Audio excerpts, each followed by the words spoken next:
Hi, my name is Peter Na, and today I will be talking about type 2 diabetes and its relationship with obesity. To start off, we're going to talk about glucagon and insulin. And glucagon is a hormone that is formed in the pancreas to break down glycogen and allows the transfer of glucose into the liver. Binding of insulin to its receptor allows glucose to be transferred into glycogen in the liver.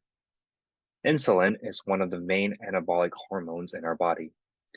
Glucagon is activated when our blood glucose levels are decreased. This normally happens when one is fasting. When our blood glucose levels are decreased, our body stimulates the release of glucagon by the alpha cells of the pancreas.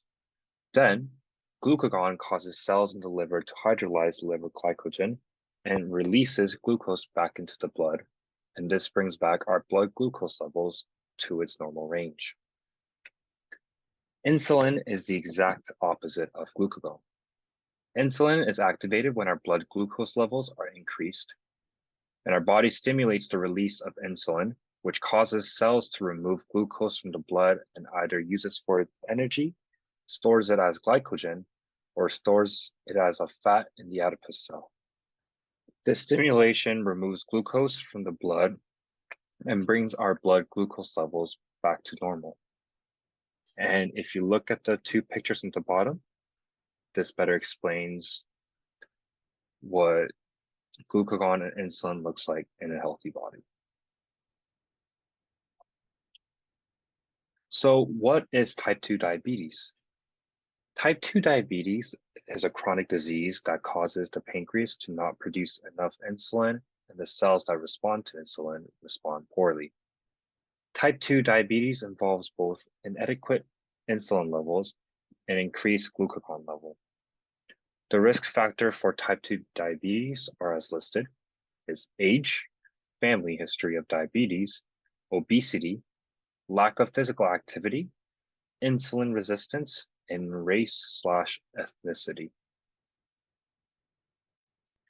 The diagnosis for type 2 diabetes is as listed. For fasting blood sugar, it is 126 milligrams or greater on two separate occasions. And for random blood sugars, 200 milligrams or greater.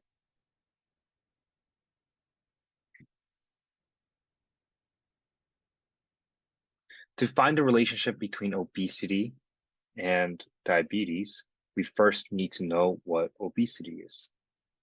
The World Health Organization defines overweight and obesity as abnormal or excessive fat accumulation that presents a risk to health. If one's body mass index, also known as BMI, exceeds 25, it is considered overweight.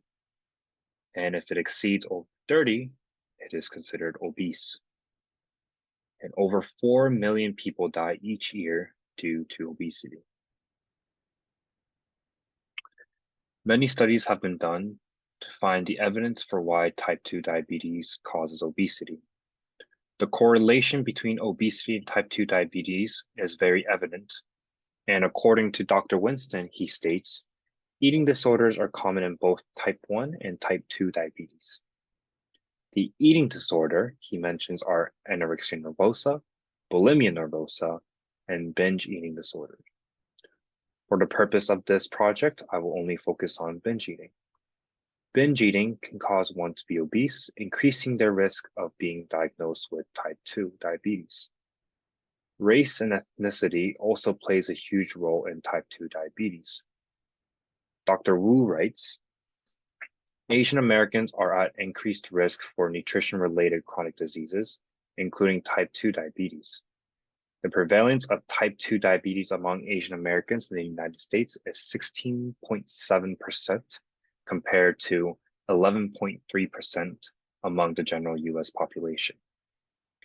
Genetic factors such as higher body fat and lower muscle mass result in predisposition for the development of diabetes at a lower body mass index.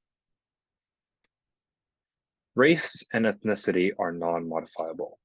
However, this does not mean Asian Americans cannot decrease their risk of being diagnosed with type 2 diabetes. One huge factor is education. Being well educated, especially in the field of nutrition and understanding how the food in our body can affect one's life, can be life-changing for many who look to live a healthier lifestyle. So, recommendations and conclusions for type 2 diabetes is controlling what we eat and how we live our daily life can play a huge factor in whether one is at a higher risk of being diagnosed with type 2 diabetes. Although some risk factors are non-modifiable, such as race and ethnicity, genetics, etc., the lack of physical activity and binge eating can decrease one's insulin sensitivity. For the non-modifiable conditions, I would recommend learning how our body reacts to certain food we put in our body. Thank you.